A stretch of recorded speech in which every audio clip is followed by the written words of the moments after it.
Uno, just like that. It's another episode, right? And to Episode the new year, 309. 309. To the show. Yep. Amazing. And we're joined today by our very own Saeed Jamal, as usual. And we have Mr. Owen. Owen, let the world know who you are and what you do. How's it going, guys? Thanks for having me on the show, first and foremost. I'm a young guy trying to make some stuff happen. I'm promoting learning and reading books, and I'm in the startup world. So that's, the basis of my work today, but I'm coming from 6 years in college basketball. So that's my background, two championships and Division I experience. Not as a player, wish I could be a player, but I was a part of the team as a manager, and then a graduate assistant was my title and my last role. But every day working hard. So it's about it. Awesome, Owen. Well, very happy to have you on the show. I want to know, so you start off with basketball, doing that for 6 seasons, right? Yep. Basketball is a very physically demanding sport. You have to spend a lot of time running and exercising and weightlifting and getting in shape. How do you have the time to also be reading all the books that you're reading right now? All the books behind you and do basketball? For sure. So great question. So I'm out of basketball now, just to preface the situation. Yes. So I have way more time to read. We'll say that. But when I was in basketball, it was a grind, of course. And I was also getting my master's as well in a business school. So it was, every single second and minute was calculated. I was able to perfect my time management skills all through college and then into my master's program. So, the mornings are key. Right when you get up, fit in 10 pages, a couple minutes here and there. And then, of course. What time do you wake up, Owen? Great question. So that varies. I've always been a night crawler, and I'm sure finally. you guys... Every time we get someone, they have to be a morning person. Wake up 4 a.m., 5 a.m. Oh my God. I'm sure, because if you guys have read a lot of self-help books, they all talk about how important the morning routine is. And trust me, I'm completely for that. I understand it. I've had my bouts of waking up at 6 a.m. and 6:30 and whatever for periods of time, but then I'll fall off just because obviously we're human. But I'm waking up, hopefully, let's just say this. I actually was just waking up at 6 a.m. because I had an accountability partner who was FaceTiming me at 6:15 every day, and we would talk about a chapter of the book we read. And then we would try to keep each other awake for about 20 minutes, and then we get into the day. But basketball was crazy. Basketball was getting up super early, about 6 a.m. as well. But I was also going to bed at midnight or 1 a.m. So it was a complete grind. Nowadays, I'm definitely valuing my sleep more than before. Right. Cool. Yes. What's this face you're making? I don't understand. What I want to know is, you say that you got a master's in business, but also you have all those books behind you. Why would you get a master's? If you have all these books. Yeah, so my story is super interesting because I was a terrible high school student. I never read, never wanted to really spend time in the classroom. Super social guy, played sports, hanging out with people, so forth. And then I get to college by the skin of my teeth, to my understanding. And I had this epiphany, back against the wall moment. I said, man, if I screw up here, I got to go the rest of my life trying to explain why I have this low GPA, but I could still be this driven person that I am as a human being. Mm-hmm. So did really well in school and college, worked super hard, got involved with the basketball team within the first 2 weeks of being in college at 18 years old. And I saw this path of getting into this next position. Once you graduate, you become this next role. You're able to get your master's degree paid for free on scholarship. And coming from a place of, my standing of low financial, I get wealth, however you want to put it. That was a massive opportunity. So I was like, man, for the next 4 years, I'm going to bust my butt. I'm going to work hard. I'm going to be a part of this team. I'm going to try to get this degree. So I always wanted my MBA. And that's before the reading really got crazy. So I was like, man, I'm going to get my MBA. That's the best business degree. This is going to be amazing. It's all going to be paid for too. So I graduate college. I'm applying into the business school of the new school I was going to, and didn't get into the MBA program because you had to have 2 years of work experience, which is fortunate, but also unfortunate. Fortunate because it showed that the program was selective, and then unfortunate because I was coming right out of college. I didn't have 2 years of work experience. So they had told me the next best thing was called financial risk management. So I went into that degree. But it was really towards the end of college and then into these 2 years of grad school where I fully was diving into these books. And yeah, by all means, I'm completely for that. These books teach you a far better education than formal education will any day of the week. You hear that? Yeah. I personally, one of the main things I like to preach is that I want to learn from people who have done the work. A lot of professors are great. I'm not crapping on professors necessarily, but a lot of them study the work. They know the conceptual side of things. But I want to be involved in those that, have done the work, have been in the trenches, that know the ins and outs of what to expect of being human and being a part of these industries. So that's pretty much what's led me to reading all these books. And all right. And yeah, I mean, essentially you can read a MBA program with like 12 of these books probably. Amazing. Whoa. Wow. So do you predict like the fall of formal education in a sense, if people go towards just reading books and stuff? So yeah, I'm glad you asked that, because I actually have a slight plug I'll throw in there too of the new startup I'm working on. But I'm not really, that's not my goal. But essentially, I do think, and this is not my own original thought, a man named Scott Galloway said it, who's an NYU professor, marketing professor. He essentially said that in 10, 15, 20 years time, there's going to be the best of the best schools, Ivy Leagues, and a couple other really top universities. And then all the other state schools and smaller schools are pretty much going to diminish, because you can learn on Coursera, you can read books, you can go on Udemy, you can go through all these other online education platforms.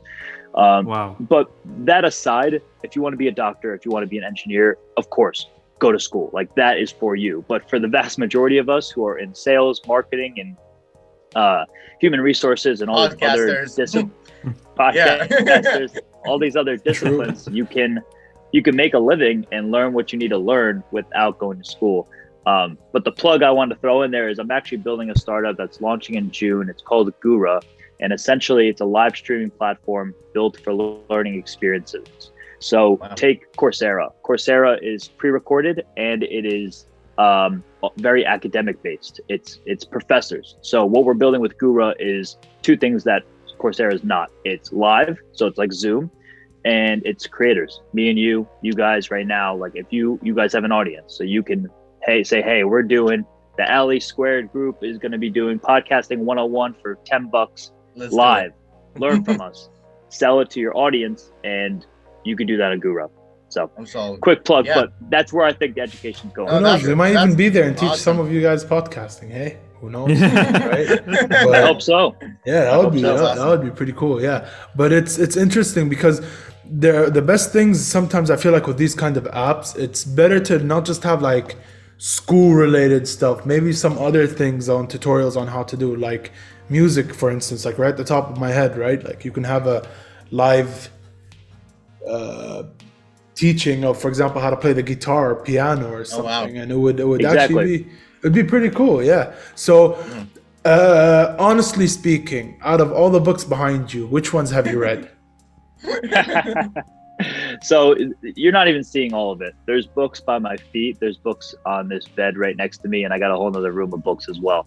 But I've read, to be completely honest with you, maybe, I don't even know, maybe 30% of these books, because a lot of them are gifted to me by authors. Obviously, through the brand, I'm able to showcase people's books. Nice. I either charge them through a book promotion. That's my business model currently. And then the other side is, if they just want to send me their book, I'll throw it on my story for some free exposure.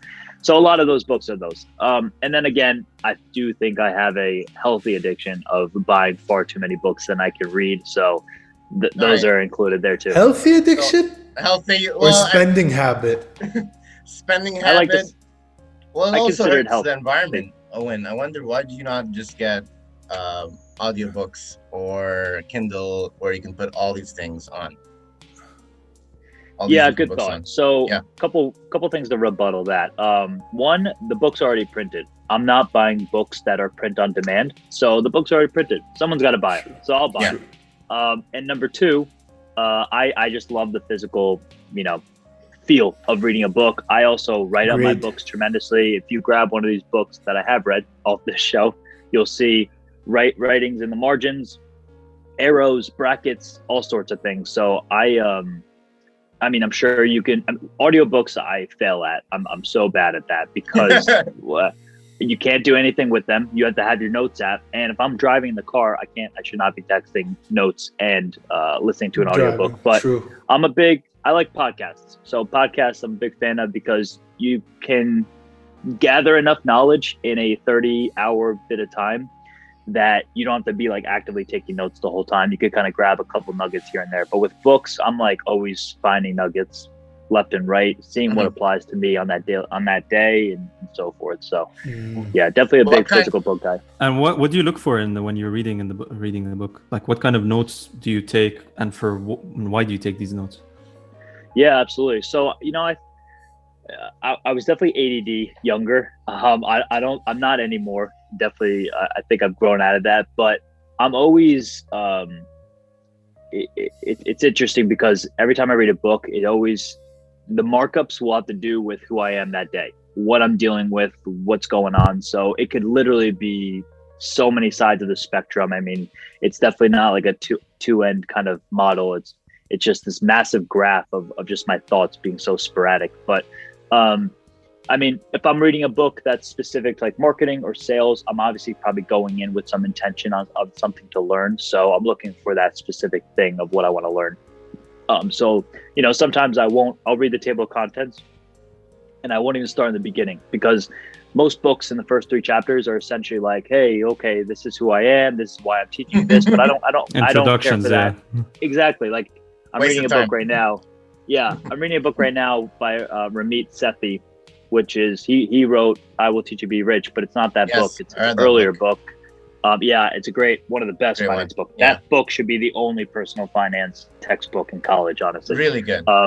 But like this book, for example, I skipped to the third part. There was 3 parts, and I went all the way to the third part because I just wanted to get right to the juice. So, yeah, those are some tactics. But yeah, the notes don't really have much of a pattern. It's really just what I'm feeling that day, what I'm looking to learn, and then there's always like random thoughts of what that day entailed for me and how that line connected, and I'll just write that thought in the corner. Right. So how do you know when to skip a part of a book? Because I mean, as you say, sometimes a book is just 300 pages of just the same idea repeated over and over again, and you get the idea and then it's just different examples and details. But sometimes books are very rich and you can get something from every detail. So how do you know when to be skipping or not? Yeah, so I still battle with this because I have this mentality that there's a page in the book that if I skip, I lost the big nugget. So I'm always like, oh, I got to read every single word because I know it's in there. There's something there for me. However, I can only speak for myself. As you keep reading, as you've read just over and over again, a lot of these books, yes, you see a lot of similarities, a lot of built on principles.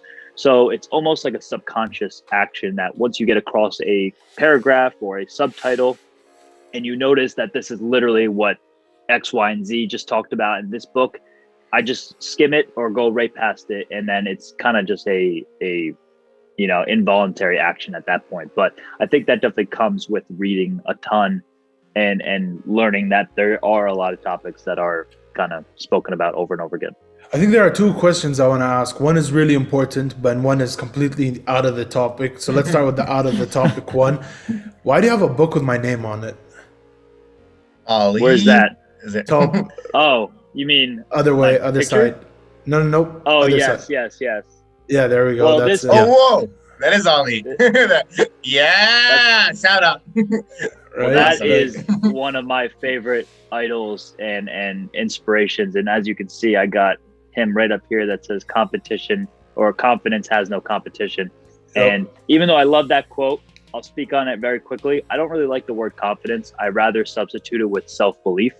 Confidence, I think, has kind of a negative connotation, but to have self-belief, to have just true belief in your own work, in your own self of who you are, you're undefeated. No one can beat you. Like that's David Goggins. That's all the best of the best. They just don't care what other people think. And I've developed the same kind of mentality as well. But yeah, that's Mr. Muhammad Ali. That is Mr. Muhammad Ali. RIP to the legend, the very great inspiration to many people. My second question is, as a kid, and I feel like until now, I've always struggled with sitting down for a good hour and just reading a book through and through, right? So my question is, how do you get into reading? Yeah, that's a great question. And maybe I'll answer it to the first bit that you just mentioned, but I would say, and Jim Quick told me this because I've had Jim on my podcast. Legend. I would say, this is what he told me. He said, read in 25-minute bursts. So don't read for an hour straight. 25 minutes flat out. That should be how long you read for. Take a 5-minute break and then read for another 25 minutes. And along to your question and to what Jim said is there's all these principles of like sit up straight, don't have your neck bent over with the book because that can make you tired, that can hurt your back, and that can just put your mind in places that it shouldn't be, where your mind should be in the pages. And then drink water. I mean, not rocket science advice, but having water by you and staying hydrated, there you go, exactly, would help you. So, and those are all good insights, but at the end of the day, if you're just really not engaged in a book, it's just probably not the book for you at that current moment. Maybe you thought it was, and just skip over, go to a new one, or jump to another one that you might want to read, and you could always go back. I mean, there's tons of books behind me that I've read maybe 10% of them because I was just going in there to look for one concept, and I may never go back, or I might go back, who knows. But reading is at least nonfiction reading there's a leisure aspect to it, but it's also, I mean, the main part is just extracting knowledge. So go in there for whatever you're looking for, and then you can get out. That's true. Yeah, and I would say just also find something that really interests you, Ali. I'm sure there are so many books that are boring, and even with me, I read a bunch of books and they're all boring. But then you find one book that you're really into, and you can't put it down. You just want to keep reading it and reading and reading it until you're done with it, and you move on to the next. So Owen, I want to go ask you about something. So something, this something that I just noticed. I'll go into my question is the organization of your books is pretty it's pretty interesting with the color organization. Put them each in their own categories. There's like white, black, red, yellow, blue. Has your organizations, because have you got it from your reading experience, or was it just a natural thing that you already had? Yeah, so to quickly answer that one, it was a content idea, was the main reason for doing so on the page. Fair. Two, my girlfriend helped me with it, so I'm not really waking up and thinking I'm going to go spend my day doing this. She kind of inspired me and helped me with it too. But yeah, it's been like this for a good 6 months now, and I think it's visually appealing, and I have it on my phone background, to be honest. So people like it, and my other book shelf down in my other room is not like this whatsoever, and this might change, but I mean, I've been able to gather enough books that have had different colors. Like I have purple back there too, and green that you can't see, so just different colors, and I just thought all the bindings look good together, so I just threw them together. But I mean, I guess to the other part of your question, I mean, books have definitely helped me more or less with organization, but I do think that was kind of an innate skill that I've always had. I've always been decently organized, at least with my thoughts or my time management, like I mentioned in the beginning of the episode. So that kind of has just been more or less, even with basketball, kind of forced upon me to learn, because I had to balance social, I had to balance schoolwork, basketball, other clubs and so forth. So it kind of just all happened, but extremely valuable skill. I think everyone should learn productivity and time management skills. And does this come from the discipline that you gained from basketball? 100%. So literally the reason why I read so many books is all from basketball. I should have probably started with that. So I was, I learned from my coach, Coach Hurley, who is the son of an absolute legend, Bobby Hurley Sr. out of New Jersey. Most national championships in high school basketball. He's won an SB, which is a massive sports award. And Coach Hurley, the son, was my coach, and I was a sponge to him. Any article he told me to print out, I printed out 2 copies. I read one myself. Any podcast he talked about, I saved it as well. Tons of Lewis Howes, tons of Tim Ferriss podcasts that I consumed. I would go into his office. He'd have books on his table. He had Obstacles the Way before I even knew who Ryan Holiday was. Took a picture of the book. I'd go buy the book. I'd go read the book. So that basketball pushed me to really learn what success was, what it took to be great. And we won championships, and I truly saw what it was to build something from the ground into something amazing. I mean, we won a championship that hadn't been achieved in our school for, I think, 19 to 20 years. And we made the March Madness tournament 2 years in a row, and just incredible, achievements in Coach Hurley's way. I mean, I helped in my own way, but I definitely wasn't the ringleader, and he was leading this whole team. But essentially just started just gathering all these patterns of success and daily work ethic and little habits here and there, and how to approach your morning and so forth. Obviously, we talked a bit about the morning routine and how that's so popular in the success world. And I think it is important. But I think productivity is far more important. If you wake up at 11 and you go to bed at 10, but you've had far better hours of work than the guy who woke up at 6 a.m., then, who cares what time you wake up? But there is a lot of... I agree. There is a lot of benefits, though, of waking up with the sun or early on. You get a lot of time alone. You can do your meditation practice if that's what you're into. And you can read. It's a perfect time to read, too. All right. Amazing. I want to ask you a question about something I've dealt with and I've described as information overload.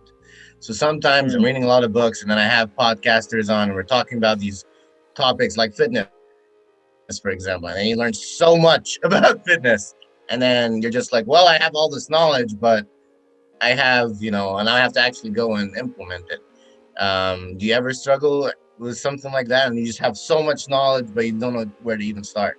That's my fear with books, because you read a lot of books and then it doesn't really add directly to something. You have to translate it to action.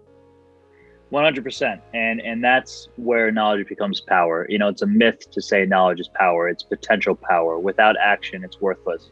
So to your question, by all means, I struggle with this. And actually something I recently struggled with this tremendously was the political election. I was trying to learn so much, and I couldn't formulate my opinion. I couldn't get to a point where I clear delivery or clear points. So I honestly just stayed away from it. But that was one specific example that I can remember in the last year. But with books, I'd be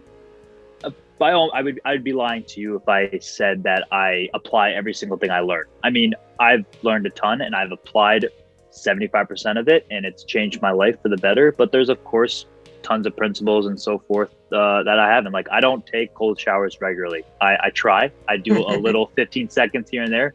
But if I told you right now that I do cold showers for a minute every morning, I'd be lying to you. But that's a success principle, more or less, or there's some health benefits involved there. So I guess to impart some advice or wisdom, but I think it's like your brain is a memory bank, and you consume knowledge, and you might not use it that day. You might not use it for the next week. But I've had moments where months have passed and a situation has presented itself, and I've subconsciously thought back to what I learned or a concept that I learned. So I think there's some of that with learning and reading these books, that the knowledge might be tucked away. It might not be active right away unless you're reading to literally apply the next day, whether it's in your work or whatever it may be. But I don't think it's wasted knowledge, for sure. I think it is in your brain. I guess some folks might use the analogy of going through one ear and out the other, or over someone's head. I don't quite believe that. I do think that the knowledge is in your brain. It's just an aspect of finding it and applying it. But the best thing I will say to you that has helped me tremendously in the last year, when COVID hit last March, is reading with intention. And I'm sure you guys can apply to this in anything in your life. Like, when you sit down to study for a test and you're like, man, I'm going to crush this exam. I need a 95. I'm going to really, really just lock in and really understand this concept. You do far better because you've trained your mind or your subconscious to really dial into that one thing. But then I've had moments where my mind is in a completely different world, and I'm doing a task up front, and the results are crap. And there's definitely a connection between the two. So when COVID hit and I was just reading a ton, and I was kind of out of work, and I was kind of building up the brand to be a full-time gig, I was just literally sitting down with the phone away, just with true intention that I'm going to go learn something right now in this book. And the knowledge extracted was 10x from what it would be if I was passively reading. Yeah, I think That's an amazing. important thing that you previously mentioned that probably helped you with this intent to read, right? That was what you said. Was your discipline that you already had. Why is discipline so important? Why is it so important in life to be becoming so productive and being efficient? Why can't things in life be more carefree, more laissez-faire in a sense? No, we have to be disciplined. We have to have this mentality where, things are like strict obligations for us to complete. Right. And that's definitely not an easy question or a cookie cutter answer for that. From my experience of, and everything I do, I always go back to basketball, and that's always going to be a part of my story and my life. And to be a part of something like that and see crappy teams and then see championship teams, they're all playing the same game. They do the same thing every single day. They go into the gym, they do their practice, they get the same food, they lift the same weights, but some teams are amazing and some teams are terrible. And when you start thinking about things like that, and when you connect it to human beings in general, like you got the successful kids, and then you got the idiots, the addicts, the kids that are just going down the wrong path. We're all human at the end of the day. And obviously, with the world we're living in today, regardless of your religion and race, we're trying to push this message that we are human. So we should all come together, obviously. But to not get super deep into that aspect, it's just the idea that simply that we're all, okay, there's talent here and there, but I love Conor McGregor is another. I'm a big fan of him too, and he relates to Ali as well. And he has a quote more or less that's like, talent doesn't exist, it's just hard work, or discipline or focus.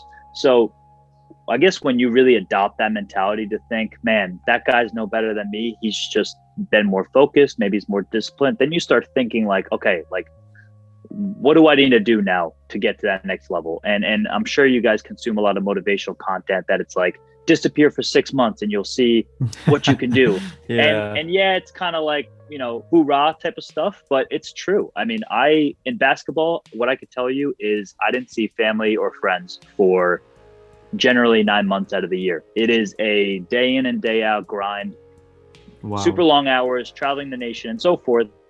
But then you get to the championship and you're like, man, okay, this is what it takes to get to this point. Like, and then you think, you hear about the stories of the kids that maybe went partying or had some issues off the court and so forth. And then you see that they're, on the bottom of the standings. And then you start, building that relationship. So to your question about discipline, it's a choice, and it's tough. It's not an easy challenge. And I consume a lot of David Goggins content, and I obviously encourage you guys to as well. But he has a quote literally in his Joe Rogan podcast that literally says like, I don't want to do this life. Like, I hate this life. He's like, you like no one sees. No, funny. Seriously. Yeah, it was incredible. He literally was like, you guys don't know how many times I stare at my shoes for 30 minutes before I go out on a run. Like most of us think, oh man, this guy's a supernatural guy. And, right. and he's, he's an ironclad individual. He's got a crazy, crazy motivation. But if you read his book and you consume his content, he's still more or less this like insecure kid that was bullied and had a lot of racist issues and was fat and so forth. And so yeah, when he said that, it was like, man, okay, this supernatural guy that we all look up to still has time, still struggles to get up and go do what he had to do. So at the end of the day, we're all human, and it's a choice to be disciplined. And it's a conversation with yourself. One main tactic I'll share that definitely helps is do it with a partner. And if you 3 guys are connected on a daily basis, you guys can run a whole, accountability group with you guys together. I have one myself, and one of the members is a part of the book community. So by building my brand, I've been connected with other winners and other people that want to live a high performance type of life. And it's tremendously helped me. There's a spreadsheet, there's goals, and there's accountability calls. So by no means can anyone do it alone is, I guess, the main thing what I'm saying. And it's a choice, and you got to have a lot of guys around you kind of pushing you and keeping you accountable and making sure that you're on top of your stuff. Wow. That was out of all the books that you've read, here's a question I want to ask. Out of all the books that you've read, what is the most valuable piece of knowledge you've gained and changed your life forever? Right? I want that one page of that one book that you decided to read, and it just bam, changed you? Yeah. Well, massively overloaded question. I'll say that first. Wow. But I'm going to try to. In one book, in one page, that changed your life. One thing I have noticed though is the more you learn, you forget what you didn't know. So I'm telling you, high school me was a completely different animal, completely just not driven, no accolades, no nothing. And I almost forget that person because I've learned so much since then. But that's just, I want to say that in the beginning. So it's always tough to think, what was that life-changing advice? Because there is so much. But, you know, I don't know if it's one book. Well, I mean, so one of the books I love is called The Third Door by Alex Benayan. And I had him on my podcast as well. And it's not, see, this book was so pivotal for me because it wasn't a breakthrough moment. It validated what I was already doing. So that just was like more of a juice run, I guess, or jacked up deal for me than reading a sentence and being like, wow, I'm going to go apply that. So essentially the book is just about this kid who goes around the nation meeting the most successful people and seeing how they got their start. Bill Gates, Quincy Jones, Lady Gaga, all these people. And I was always that hungry kid. Even when I was, you know, down and out, I guess, or not that driven, I always thought like, I can reach out to that person. I can get in touch with that person. So when I was a freshman in college, I was on the phone with the vice president of public relations for the New York Knicks. And I was a public relations major. So I wanted to get involved with basketball, the Knicks specifically, and PR. And I'm on the phone with this guy. And then I was on the phone with the chief marketing officer of the Boston Red Sox. And that was incredible. Oh, damn. And I'm a Yankee, the biggest teams. I'm a Yankees fan though. I'm a Yankees fan. Sorry, Red Sox. Yeah. Well, I was going to school up in Rhode Island, so it was the closest team. But essentially, the book and what I just mentioned is that literally, and this is like cliche or however you want to take it, is that literally you can honestly accomplish whatever you want. And I'm a speaking testament to that right at this moment because I actually, you know, my true story is that I never played competitive high school basketball. I didn't play a single minute. So I was 5'4", 110 pounds freshman year, super short, super discouraged. I played lacrosse. That was my sport. And I have 2 Division I basketball rings. I've met NBA players. I've worked out players that are going to be in the NBA in this draft. Just wild resume, but I never literally I didn't have the resume. I didn't have people looked at me and were like, that guy can't be in that room. He can't be in those shoes. But somehow I did it just by that sheer persistence and focus and belief. So, again, little cliche, but you can literally accomplish anything. And so many times, I mean, I read a lot of biographies and I would encourage you guys to do the same, memoirs and autobiographies. And Richard Branson's my favorite entrepreneur, #1. And he literally just does things his own way. So, developing that mindset is like, man, like, why can't I do it? And why can't, you know, I do whatever I want and achieve this wild dreams that I have and so forth. The truth is that you can do it and that we're all full of so much potential. That's what you find out when you start reading a lot because you're like, bless you, Ali. Because I saw him going in and out of focus. That means my camera's a little bit out of it. There we go. All right. You're good? All right. My time to rant. Yeah, I think we're all full of so much potential. We're all full, like, there's so much we can do. And a lot of the times, like, people come to me, they're like, Ali, I'm having money problems. Or Ali, I'm having problems with, like, my fitness and health. And I tell them, hey, here's a book. Grab it, read it. If you just read, I'll teach you to be rich. I promise you that'll help you a lot with your money problems. But people don't like to read. Or they're not used to reading. So how are you trying to, And for me, I wish all my friends were smarter and more knowledgeable and wiser. That's why we're all doing this podcast together. What? Like No, we are. Are you trying to say something? I'm saying all of us, including myself. So what is like your vision for Unleash the Knowledge, and how are you trying to spread all this knowledge, and how are you trying to encourage people to read more books? Because I love what you're doing, and I think it's hugely important because I've felt some of it, and we all could use a lot more of what you're doing. Yeah, great question and perfect lead up to that too. Because trust me, I've pitched Unleash the Knowledge to friends and some of them follow, some of them have knocked it and so forth. But it is what it is. and we're in a tough spot because we're young. We're 20s or whatever how old you guys are, late teens to 20s to 30s and so We're forth. all 20s, I promise you. Okay. Early 20s, yes. This is the time to, go party and go have the time of your life, and screw learning, screw reading. Let's go get a basic job so I can go, spend my money. And by all means, go have fun. Like, fun is necessary. You got one life, you want to live it up to some degree, but not every weekend, and don't, blow your health out and so forth.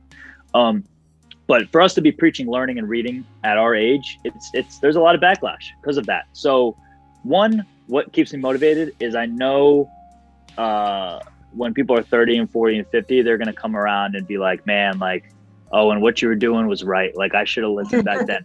Not that that's like an ego trip for me, but I just know that I'm doing good work that I wish people tap in at 20 something, because I know at 30, 40, 50, they're going to be like, shit, I should have listened to that. But the vision for the brand, and that's literally to the point that you just mentioned, is I'm trying to give more knowledge in less time. I'm trying to take the big ideas from the best books and get it over to people in 5 minutes or less. So I know that people have short attention spans. I know people don't want to read. They don't want to learn. As much as I promote sitting down and reading a good physical copy book, I do know the reality. I'm not living under a rock.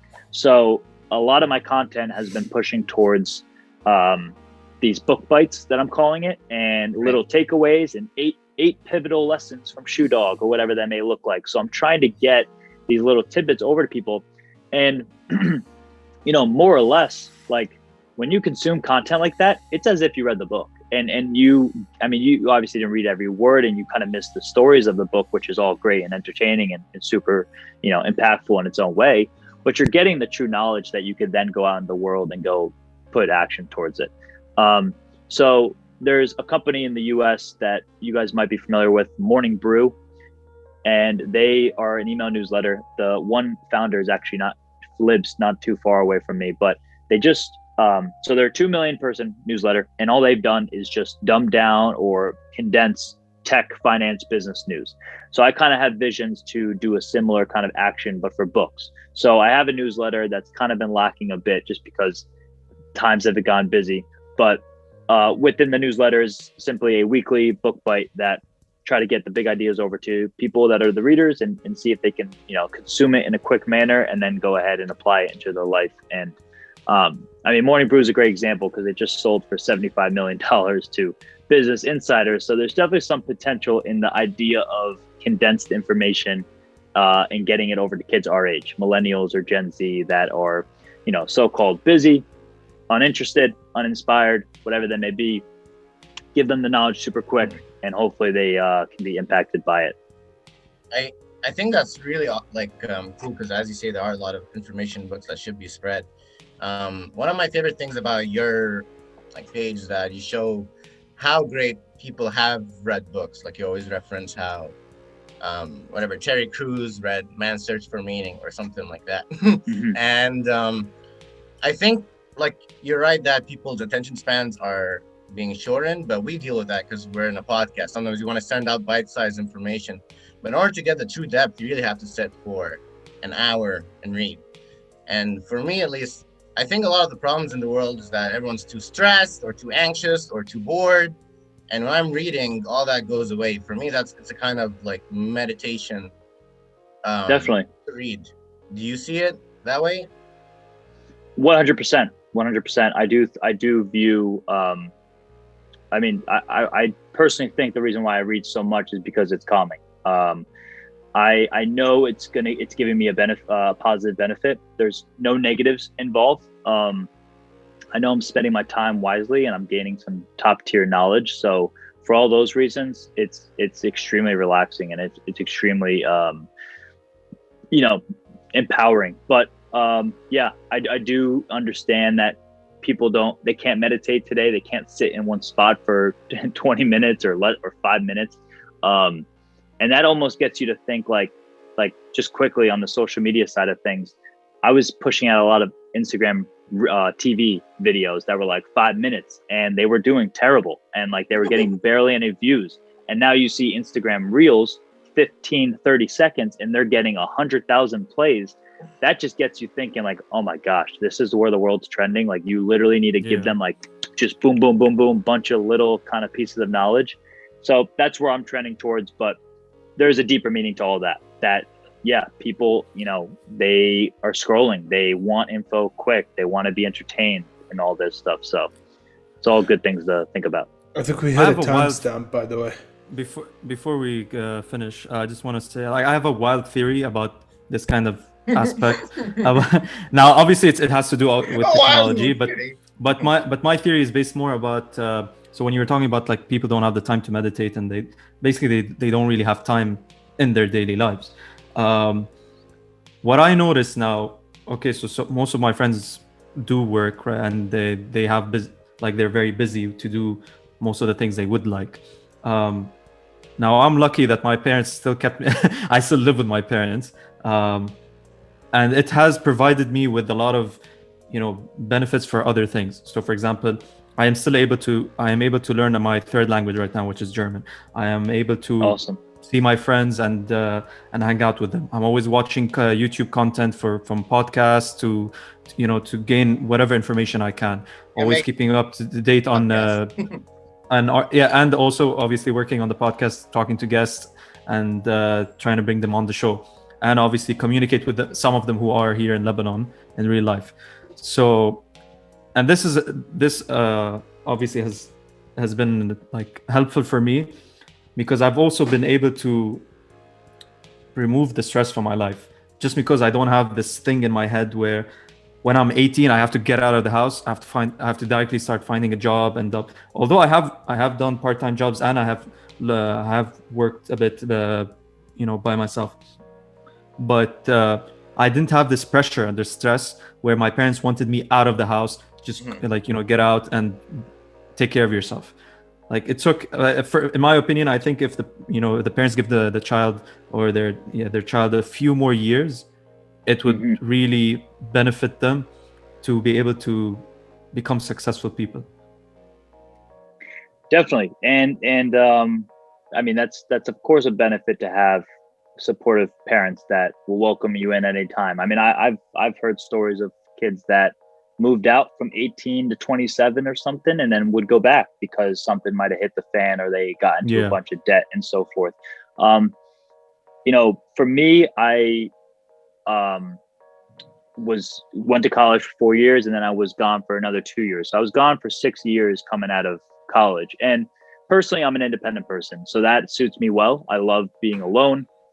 I can take care of myself and so forth. I do know that not everyone's like that, but when COVID hit, I came back home, which I had to. I had left my job, and I was obviously welcome back home. So that was an absolute blessing to live rent-free, or at least a fraction of the price of what it would. Definitely an advantage.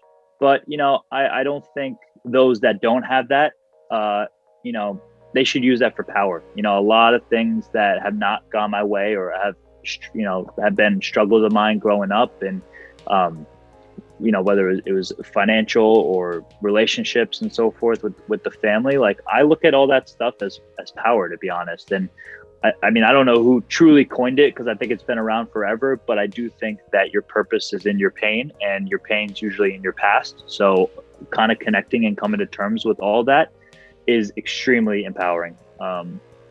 So, if you're 18 and your buddies are living at home and you might be on your own, like that's tough for sure, but it's that kind of that self-talk you got to have with yourself to, find the blessing in it and push forward. But I do think one of the biggest problems of our generation, or just our age at the moment, whether you're in 20s and 30s, is comparing yourself to other people. And once you break through that mold, which I've thankfully defeated that very early on, then you'll be so much better off, obviously. But even the craziest part that I'll mention is when you compare yourself to people, you think, oh man, I have it so bad. Like these guys look like they have it so good. And obviously social media kills us for that, because you only see the highlight reel. But then there's moments, and I don't know if you guys have experienced this, but I'll go see old friends who I thought were doing great, and they'll tell me about some like crazy life event that has completely skewed my view. And I'm like, why was I even thinking that X, Y, and Z had it all going well. I got it going better than him right now. He's like, he just had this bad thing happen. So to squash all that is obviously a challenge, but once you're able to do so, you'll free yourself. And then, of course, I want everyone to be doing well, but when you come into situations where you find out that people might have a slip up or maybe something went down in their life, you're like, wow, okay, let me be way more grateful for what I do have, because I thought that kid had it, but he's got this going on. So hopefully that could be like a reassuring point to some degree. I guess there has to be a healthy balance. There has to be a healthy balance between pain and support from in that aspect of your life. Right. And I definitely, I don't know who you guys have had on the podcast as well. I definitely think I am not an oddball, but I definitely have a different kind of perspective because I've been in such an independent realm. I personally, and this goes back to the self-belief quote, you got yourself. Like, that's all you got. You got the guy you're looking after your own back and so forth. And Matthew McConaughey, he wrote his book recently. I don't know if you guys have caught it yet, but I read it when it first came out. And he talks about how he's like, he looked in the mirror and he was like, man, like, he was talking to himself in third person. He was like, McConaughey, this is all you got. Like, you got this guy looking at yourself in the mirror. And when you start thinking about that and you're like, man, like, okay, I got a support team. That's great. And I got loved ones and I got X, Y, and Z. But at the end of the day, man, it's you and you. And like, you gotta love yourself. You gotta do things that's right for you. That's going to push you to the next level. So that's all kind of little mindset shifts that I've had and that I continue to remind myself on a daily basis. Amazing. Yeah. Well, yeah. On top of that, I want to add that I the way I see it, I think of as like investment. I believe like if you're reading a book right now at the age of 22, absolutely, over time, that knowledge is going to compound and compound and compound. And when you're in your 30s, you're going to have a huge base of knowledge, which you can do a lot of things. Oh my gosh. I mean, that the compound effect is true in every single aspect of life, whether it's fitness, money, or personal development. It's tremendous. Believe it. Owen, do you have, I want to ask you, how many books have you read so far this year? And also, do you have a book club where people can read these books with you when you're reading? Yeah. So, again, to be transparent, I haven't read as much as I thought I would this year because I'm more or less running two businesses at one time, to sort of speak, with the brand and then also with Gura, with the new startup. I've read, I think, 15 so far on the year, which is, my goal is 60 on the year. So I'm way, way behind. You're way behind. Yeah. But I don't know how you're going to reach that. That's awesome. But I'm also, like I said, I've really been shifting my direction and reading books and chapters on what I need to know. Last year I was reading start to finish every single book, and there was value in that, but it takes a lot of time, obviously, and you don't get the true knowledge that you want at that given moment. So I've transitioned a bit that way. I don't have a book club. I don't know if I'm going to start one. I've just had too much things going on, but I have a website that I just kind of deployed that still needs some work, unleashtheknowledge.com. And there is a recommendations page where I was able to pull a bunch of prolific people's recommendations that they've stated. So like you said, Terry Crews, or there's categories all down the left if you go to the website, and you can see entrepreneurs, chefs, artists, actors, and so forth. And you can go and see what books they recommended. So that could be a segue to not having a book club. But awesome. Yeah, other than that, consume the content on a daily basis. That's what I'm always pushing out something new. Thank you for watching another episode of A2 the Show. If you guys enjoyed this episode half as much as we enjoyed filming it for you, please do like, subscribe, and share. We'll leave a link to Owen's social media platform, all in the description below. Owen, is there anything you'd like to shout out or let the world know? I want to thank you guys. This was awesome. Thank you for one coming. last thing I will say. Thank you for coming on. That, of course, what I will say is that whether you're in college or out of college, there's tons of knowledge either for free or super cheap on the internet, whether it's YouTube or I'm going to plug Twitter. Instagram's been my choice of platform, but Twitter has been where I'm exploring. So literally, go sift through Twitter and you can find an email marketing course, for example, for $20, and it's tons of value. So have that mindset shift that your degree is not going to always teach you everything. I'm not knocking the good degree. If you want to go to college, but there's a lot of knowledge out there, whether it's free or cheap. So Go explore. Exactly, as he said. And go you And explore check out A to the Guru. show. Go explore. We try to put out as much knowledge as we can, so do that. Thank you for watching another episode. Explore A to the show. We have fitness, we have finance, we have everything on the sun. We have Peace, so check love, it out around the world. happiness. Another episode. Let's See find ya. out. Peace. Woo!